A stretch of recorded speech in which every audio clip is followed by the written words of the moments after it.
भवानी शंकरो वंदे श्रद्धा विश्वास रूपिणो याभ्यां विना न पश्यन्ति सिद्धः स्वान्तः स्थमीश्वरम्।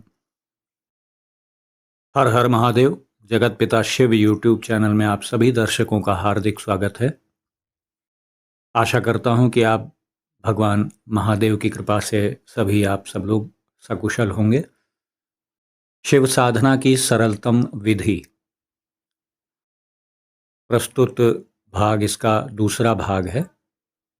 प्रथम भाग में इस वीडियो के आपने जाना कि ऐसे गृहस्थ व्यक्ति जिनका कोई गुरु नहीं है और वो सरलतम रूप से भगवान शिव की साधना करना चाहते हैं, तो उनके लिए हमने वीडियो के पहले भाग में ये बताया था कि कैसे गुरु के रूप में भगवान शिव को वर्ण करें और कैसे ये निर्धारित करें कि हमें ये अपनी साधना को प्रारंभ कब करना है और मानसिक संकल्प कैसे लेना है, मंत्र का निर्धारण कैसे हो ये भी हमने बताया। मंत्र का उच्चारण किस प्रकार करना है, कौन से मंत्र का उच्चारण कर सकते हैं, कौन से मंत्र का नहीं कर सकते हैं, महिलाओं के लिए कौन सा उचित है, कौन सा मंत्र उचित नहीं है, ये सारी बातें हमने वीडियो के पहले भाग में की थी। प्रस्तुत है आज दूसरा भाग इस वीडियो का।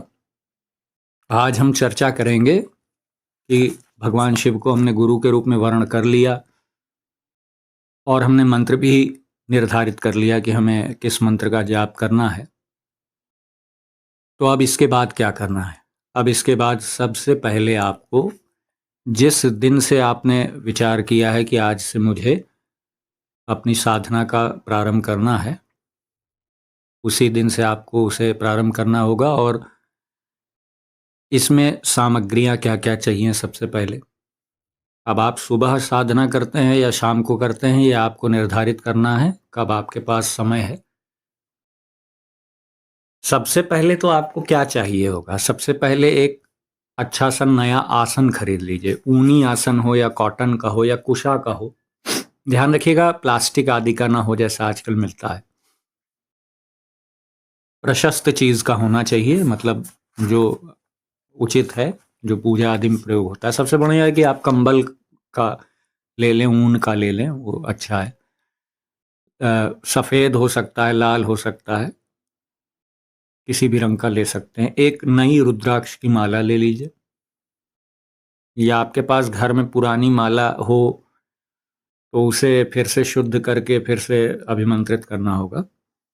अगर नई माला है तो उसे आप गंगा जल से धुल करके भगवान शिव के, जिस दिन आप संकल्प लेने जाएं उस दिन ही उस माला को गंगा जल से धुल करके भगवान शिव के शिवलिंग में स्पर्श करा करके आप वापस ले आएं, तो वो माला अपने आप ही स्वतः जागृत हो जाएगी। उसी माला से आपको जप करना है। एक जपमाली की भी आपको ज़रूरत पड़ेगी, जिसमें माला को डाल करके जप किया जाता है। आपने देखा होगा एल शेप में होता है, कोई कोई झोली के जैसा भी होता है, उसे गोमुखी भी कहते हैं। तो एक उसकी ज़रूरत आपको पड़ेगी और एक दीपक आपको बनाना पड़ेगा। मैं आपको यही सलाह दूंगा कि आपको प्रतिदिन ये कार्य करना है तो आप एक धातु का दीपक खरीद लें, पीतल का।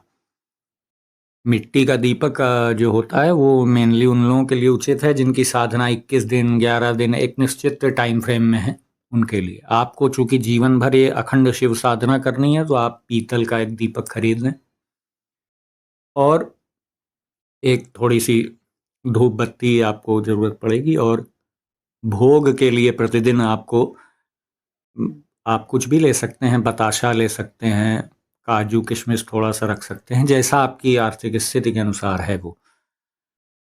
ये सामग्रियों की आपको ज़रूरत पड़ेगी। और इसके बाद क्या करना है? अब आप प्रतिदिन, आपने मान लिया कि आपने शाम को जप करना प्रारंभ किया, प्रतिदिन आप 5 माला जप कर रहे हैं। तो करते करते आपको, क्योंकि आपने मान रखा है कि मुझे अखंड शिव साधना जीवन भर के लिए करनी है, तो बीच बीच में इसकी पूर्णाहुति भी होगी। तो वो अब आपके ऊपर है। नियमता तो आप प्रति महीने में जो पूर्णिमा आती है आप उस पर कर सकते हैं, तो साल में 12 हवन हो जाएंगे। आप उसमें नहीं कर सकते हैं तो 2-2 महीने में आप कर लीजिए तो 6 हवन हो जाएंगे। सारा खेल आपकी आर्थिक स्थिति पर निर्भर है। इसमें भगवान प्रसन्न हो जाएंगे अधिक या नाराज हो जाएंगे, इसका कोई लेना देना नहीं है। अगर आप बिल्कुल सूक्ष्म रूप से करना चाहते हैं तो एक सावन की पूर्णिमा पे आपको हवन कर लेना चाहिए, इसी जप से संबंधित हवन। और एक आपको माघ महीने की पूर्णिमा में या माघ मास के जो दूसरे पक्ष यानी शुक्ल पक्ष में प्रदोष पड़ता है, आप या तो उस पे भी कर सकते हैं। तो साल में 2 हवन आपके हो गए। अब इससे कम तो नहीं हो सकता है, इतना तो आपको करना ही पड़ेगा। अब हवन किस प्रकार करेंगे ये मैं किसी अन्य वीडियो में कभी बताऊंगा। फिलहाल तो आप पहले साधना प्रारंभ करें। और अब बात आती है कि साधना के दौरान हमें करना क्या है, क्योंकि ये आपकी अखंड शिव साधना है जो कि जीवन पर्यंत चलनी है। तो और आप गृहस्थ भी हैं, तो इसमें ब्रह्मचर्य का नियम बिल्कुल लागू नहीं होगा।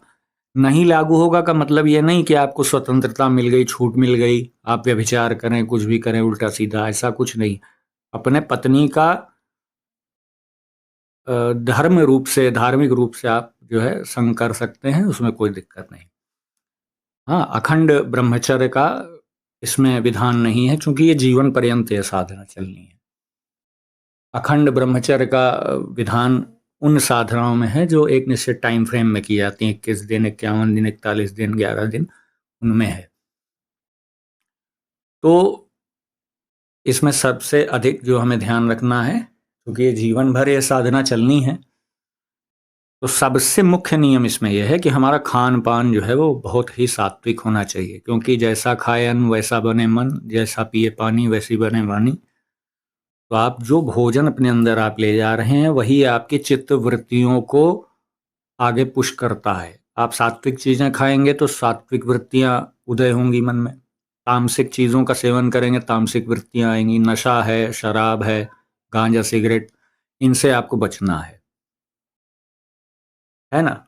जो तामसी वृत्तियों को बढ़ावा दे दे ऐसे ही आचरणों से हमें बचना है। हम्म क्रोध पे नियंत्रण रखना है। हालांकि शिव की साधना आप करने लगेंगे तो बहुत जल्दी ही, शीघ्रता से ही, आपने अगर सही दिशा में आपने सही कार्य किया तो आपका क्रोध खुद ही कम होने लगेगा। और अपशब्दों पे नियंत्रण रखना है। मुंह से जो भी आप बोलें उसको तोल मोल के बोलिए, किसी का हृदय न दुख जाए, मुंह से किसी प्रकार का अपशब्द ना निकल जाए। ऐसा पहले दिन से ही नहीं होगा, ये अभ्यास करते करते करते होगा, लेकिन करना है, ये नहीं कि आपको छूट है इसमें।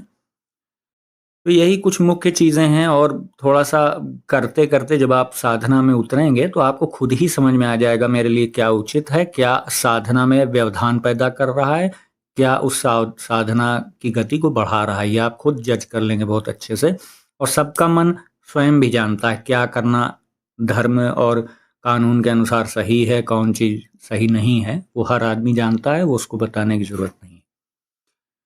तो मुख्य ध्यान आपको यही रखना है कि हमारा खान पान सात्विक हो, आचरण पवित्र हो, इनको आपको ध्यान रखना है। और ये जरूर आप करिएगा।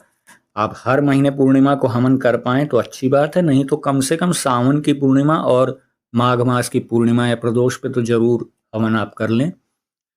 वर्ष में कम से कम 2 हवन तो आपके इसके निमित्त हो जाने चाहिए। तो ये हो गई सारी प्रक्रिया इसकी। माला को ठीक तरीके से कैसे जपते हैं इसके लिए भी मैं एक वीडियो बना दूंगा, आप लोग देख लीजिएगा। और अब आने ही वाला है सावन का महीना, तो बहुत जल्दी ही आपके सामने आ रहा है। मैं समझता हूँ 10-15 दिन और रह गए होंगे। तो अब इसमें बहुत से लोग हैं जो सावन के सोमवार से प्रारंभ कर सकते हैं, ये सावन के प्रथम दिन से भी आप प्रारंभ कर सकते हैं। तो ये सारा आप लोगों के लिए है। अच्छा, और बहुत सी महिलाओं का ये प्रश्न रहता है कि अखंड शिव साधना जो कि जीवन भर चलनी है, तो उसमें महिलाओं को दिक्कत ये है कि उनका बीच बीच में अशुद्धता की वजह से गैप हो जाता है, तो क्या होगा। तो महिलाओं के लिए छूट है, महीने में जो भी दिन आपके अशुद्धता के हैं उसमें आप आसन पे बैठ के जप ना करिए, साधना आपकी वहीं पे मतलब रुक जाएगी उतने दिन के लिए।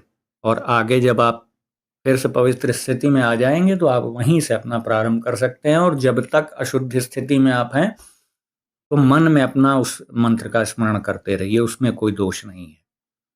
आसन पे बैठ के करने की मनाही है ना, भगवान के मंदिर के पास बैठने की मनाही है, लेकिन आप चलते फिरते अपना मन में आप करते रहिए।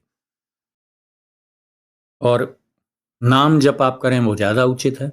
जितने दिन आपकी अशुद्ध स्थिति है आप नाम जप करिए, वो सर्वोत्तम रहेगा और उससे आपकी साधना में भी कोई व्यवधान नहीं आएगा। और जो इतने दिन आपके गैप हो रहे हैं उसमें आपको ये भी नहीं एहसास होगा कि मैं इतने दिन, अपराध बोध आपके मन में आए कि इतने दिन मेरी पूजा छूट गई, ऐसा भी नहीं होगा, क्योंकि आप निरंतर नाम जप करने का आप अभ्यास करेंगे। अब एक और महत्वपूर्ण बात आती है कि अखंड शिव साधना हम इसीलिए तो कर रहे हैं ना कि हमें भगवान शिव की शरण मिले, उनकी कृपा मिले। तो इस साधना के पैरेलल समानांतर ही आपको एक अपने अंदर अभ्यास प्रारंभ करना होगा नाम जप का। आप कुछ भी कर रहे हों, कुछ भी, क्योंकि नाम जप में किसी भी कार्य की में मनाही नहीं है कि आप ये कर रहे हैं तो नाम जप नहीं कर सकते। हर कार्य को करते हुए आप नाम जप कर सकते हैं, लेकिन ये बहुत ही कठिन कार्य है। कठिन कार्य है तो इसका मतलब नहीं कि आप कर नहीं सकते, असंभव नहीं है ना। अभ्यास योग युक्तेन चेतसा नान्यगामिनः, अभ्यास से सब कुछ संभव है। तो आप अभ्यास करिए कि आप प्रतिक्षण भगवान, अब शिव का जो भी नाम आपको पसंद आ जाए, सांब सदा शिव, शिव शिव शिव शिव, महादेव महादेव महादेव, जो भी नाम आपको प्रिय हो, उस नाम को आप मानसिक रूप से जपते रहिए। किसी से बात कर रहे हैं, टीवी देख रहे हैं, चल रहे हैं, इसका अभ्यास करिए। करते करते एक समय ऐसा आएगा कि वो जाप जो आप कर रहे हैं वो अनैच्छिक रूप से होने लगेगा। तो उसे ही अजपा जप कहते हैं। वही बहुत ही ऊंचाई की सर्वश्रेष्ठ स्थिति होती है वो। तो उस स्थिति तक जाने के लिए अभ्यास करना होगा। तो मैं समझता हूँ कि अखंड शिव साधना से संबंधित मैंने सभी जानकारियाँ आपको दे दी हैं। बीच बीच में आपको साल में हवन आदि करना होगा इसके निमित्त, वो मैंने बता ही दिया है। अच्छा, बहुत से लोग अब ऐसा भी कहते हैं कि गुरुजी हम अखंड शिव साधना जीवन पर्यंत के लिए नहीं कर सकते, हमें आप ऐसा बताइए कि वो कुछ 11 दिन या 21 दिन 41 दिन की साधनाएं हों। तो वो भी कर सकते हैं आप, लेकिन उसमें थोड़ा सा बदलाव ये होगा कि जिस दिन आप मानसिक संकल्प लेने मंदिर में जाएंगे तो वहाँ आपको संकल्प में ये आपको बोलना पड़ेगा कि हे प्रभु मैं 21 दिन या 41 दिन या 11 दिन जितने भी दिन की कर रहे हैं वो आपको वहाँ बोलना पड़ेगा कि इतने दिन की ये मैं साधना कर रहा हूँ। और वहाँ पे आपको मंत्र संख्या बोलने में, मैं आपको अखंड शिव साधना में छूट थी कि आप संख्या ना बोलें, लेकिन यहाँ पे आपको बोलना पड़ेगा। अब 11 दिन की आप ले रहे हैं तो आप जो सुविधा अनुसार आप 11 दिन में जितनी संख्या कर पाएँ वहाँ आपको उस संकल्प में उसको बोलना पड़ेगा। और बोल दिया तो फिर उसको उतने दिन में कंप्लीट करना भी पड़ेगा, ये ध्यान रखिएगा। जैसे आपने ये डिसाइड किया कि किस दिन की हम साधना करेंगे, तो आपको उस दिन, जिस दिन आप भगवान शिव को गुरु के रूप में वर्ण करने गए हुए हैं मंदिर और मानसिक संकल्प ले रहे हैं, तो उसमें आपको ये बोलना होगा कि हे प्रभु मैं 21 दिनों के लिए यह संकल्प ले रहा हूँ और 21 दिनों में मैं इतनी मात्रा में, वो संख्या आपको मंत्र की बोलनी पड़ेगी, 1.25 या जितना भी आप कर सकें वो वहाँ स्पष्ट रूप से बोल दीजिएगा। फिर आप ये डिसाइड कर लीजिए कि 21 दिन में 1.25 को करने के लिए लगभग हमें कितना मंत्र रोज करना है, 6-7 हज़ार जितना भी, तो उसको आपको करना पड़ेगा। उसमें ये नहीं हो सकता कि आज इतना किया कल कम कर लिया परसों और कम, ऐसा नहीं। जितना भी आज किया है उतना ही कल, उतना ही परसों, उतना पूरा 21 दिन तक। और 21वां दिन जब जिस दिन समापन रहेगा उस दिन आपको हवन भी अवश्य करना पड़ेगा। 11 दिन का है तो 11वें दिन, 41 दिन का आप कर रहे हैं तो 41वें दिन। वैसे गृहस्थ लोगों के लिए मेरी ओर से जो सलाह है व्यक्तिगत, कि आप अखंड शिव साधना करें, आप जीवन पर्यंत करें उसे, वो उचित है। बाकी करने को आप 21 दिन, 11 दिन, 41 दिन ये भी कर सकते हैं। और लेकिन ये ध्यान रखें कि अगर महिलाएं इस तरह का अनुष्ठान या कोई साधना करना चाह रही हैं जो एक निश्चित समय के लिए है, तो वो बहुत लंबा समय 41 दिन का ना लें, क्योंकि बीच में उनकी अशुद्धि काल में गैप हो जाएगा। तो उन्हें 21 दिन या 11 दिन की ही साधना उठानी चाहिए, यदि वो अखंड शिव साधना नहीं कर पा रहे हैं तो। तो ये भी ठीक है, उचित है, जिसको जैसा वक्त मिल जाए, जिसकी जैसी श्रद्धा हो। एक और भी महत्वपूर्ण बात है, जिन सज्जनों का विवाह नहीं हुआ है और अभी गृहस्थ जीवन में जिनका प्रवेश नहीं हुआ है, जो अभी कुंवारे हैं, तो ऐसे व्यक्तियों के लिए ब्रह्मचर्य में छूट नहीं है। वो चाहे अखंड शिव साधना करें या एक निश्चित समयावधि की साधनाएं करें, उन्हें उस समयांतराल में ब्रह्मचर्य का पूर्ण रूप से पालन करना पड़ेगा। मनसा वाचा कर्मणा, मन से, वाणी से और कर्म से, हर प्रकार से ही उन्हें ब्रह्मचर्य के प्रति समर्पित रहना है। बाकी वो किसी भी मंत्र का जाप करें, पंचाक्षर नमः शिवाय का जाप कर सकते हैं, या श्री शिवाय नमस्तुभ्यम का जाप कर सकते हैं, या नाम जप कर सकते हैं, जैसा भी वो उचित समझें। लेकिन जो जिनका भी विवाह नहीं हुआ है, मैं फिर कह रहा हूँ, उनके लिए ब्रह्मचर्य में छूट नहीं है, उन्हें ब्रह्मचर्य का अवश्य पालन करना पड़ेगा। जितनी भी आवश्यक जानकारी थी अखंड शिव साधना से संबंधित, वो मैं आपको दे चुका हूँ।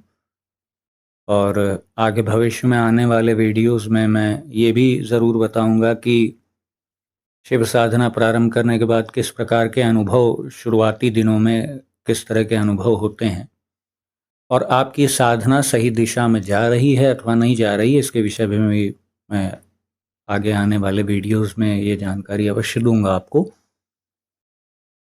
तो मैं समझता हूँ कि दी गई जानकारी आपको पसंद आई होगी, और अगर पसंद आई है तो वीडियो को ज़रूर लाइक करें, शेयर करें और चैनल को सब्सक्राइब ज़रूर करिएगा, और बेल आइकन को भी प्रेस कर दीजिएगा, जिससे मेरे भविष्य में आने वाले वीडियोस का नोटिफिकेशन आपको मिलता रहे।